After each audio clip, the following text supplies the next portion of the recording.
What's going on, YouTube? Welcome to I Shot Him 6 Times YouTube horror movie channel.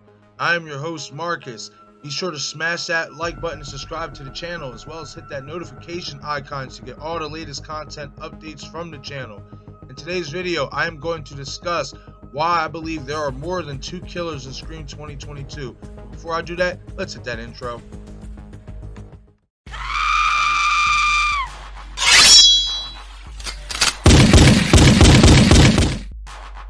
I shot him 6 times.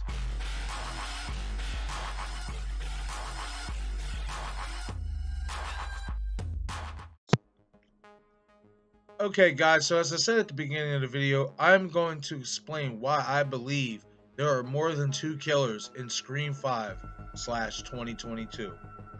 So as you see, I have 3 overlays set up here, and I want to talk about each one of these. The first overlay I have is an overlay of the opening scene from which Tara gets attacked.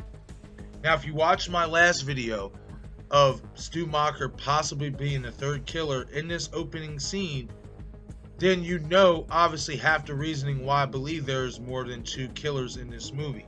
So we're going to recap for a second.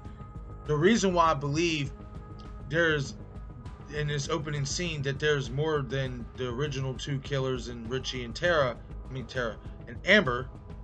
The reason why I believe that is because Richie had claimed when Dewey was giving the rundown to Sam about the love interest possibly being the killer, etc., Richie claimed that he was in Modesto the night that Tara was attacked.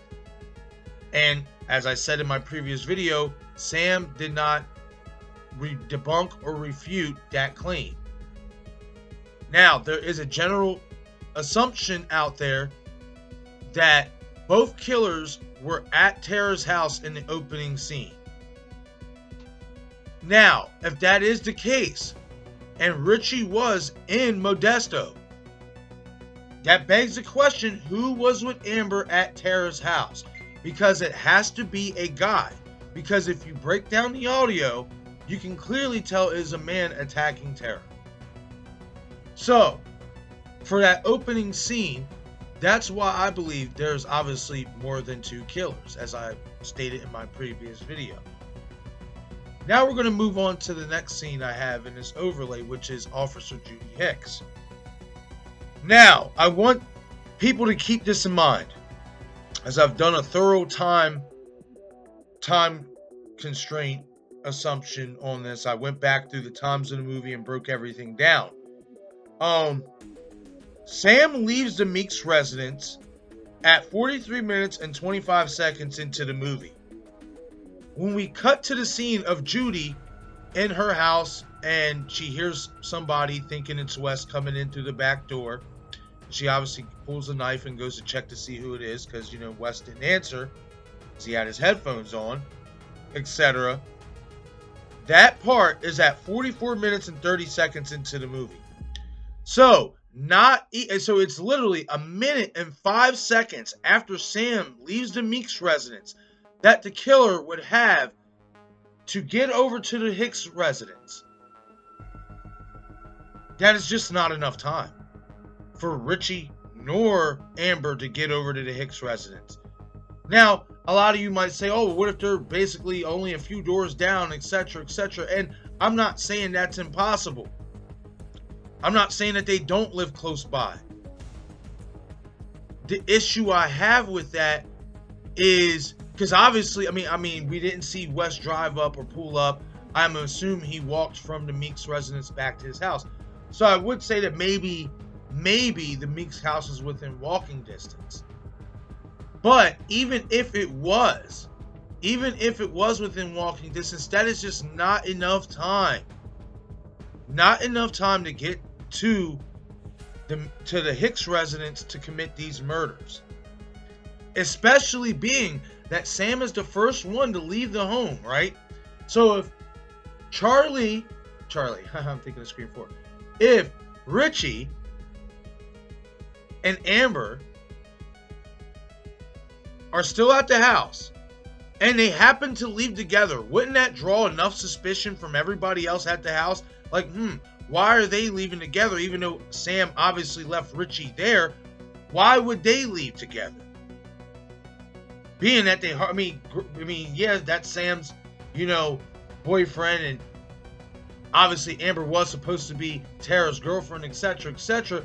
But it would draw too much suspicion, in my opinion, if those two left together and then, obviously drove over to the Hicks residence, etc. It just, to me, that part just doesn't add up. And then as well as when Sam gets to the Hicks residence after the murders have already occurred and Judy and Wes are long gone. When Sam arrives at the scene, it's at 53 minutes and 35 seconds into the movie. That is not even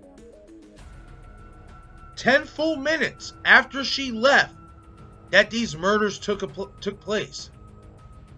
As I stated, there would just be no time for Richie and Amber to make this happen without being seen leaving together.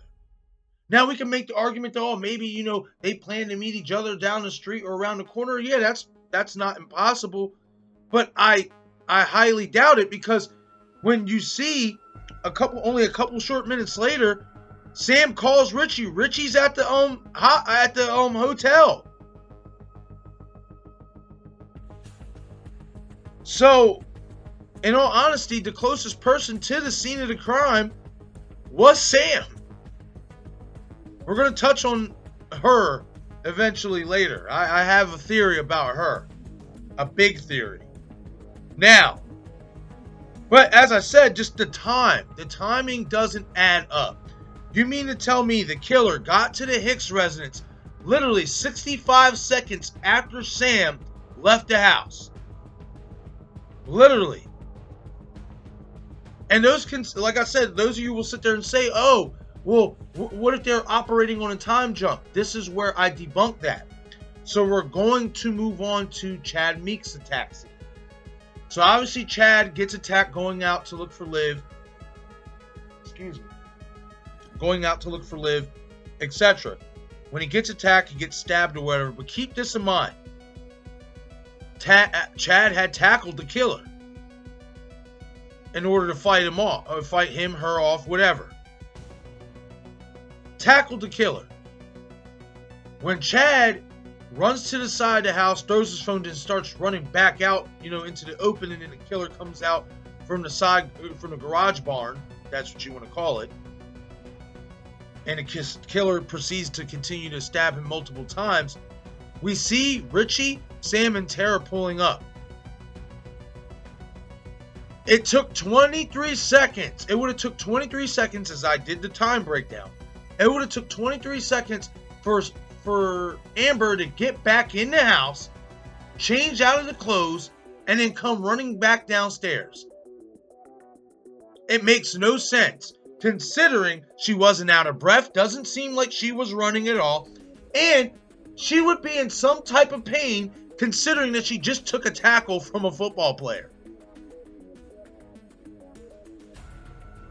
23 seconds is literally not enough time to get back inside the house with a party full of people, especially when it's evident it looked like she was coming from upstairs. That is just not enough time at all. Not enough time. And, like I said, you mean to tell me her ribs aren't hurting a little bit from taking that tackle from Chad? I call BS. There are definitely more than 2 killers in this movie. And I'd like to think that I've provided enough evidence to show that my claim is true. But that's my take, guys. I want to know your guys' take. Hit the comment section. I want to know what you guys think. Do you guys believe that there are more than 2 killers in this movie? Or do you think that both Richie and Amber were just slick and fast enough to operate and do all this by themselves? Hit the comment section. I want to hear from you guys and know what you guys think. But alright guys, that's it for this video. I'm going to get out of here. Be sure to hit that like button and subscribe to the channel, as well as hit that notification icon so you get all the latest content updates from the channel. I am Marcus, and this is I Shot Him 6 Times! Everybody have a blessed day, and I'll see you on the next one.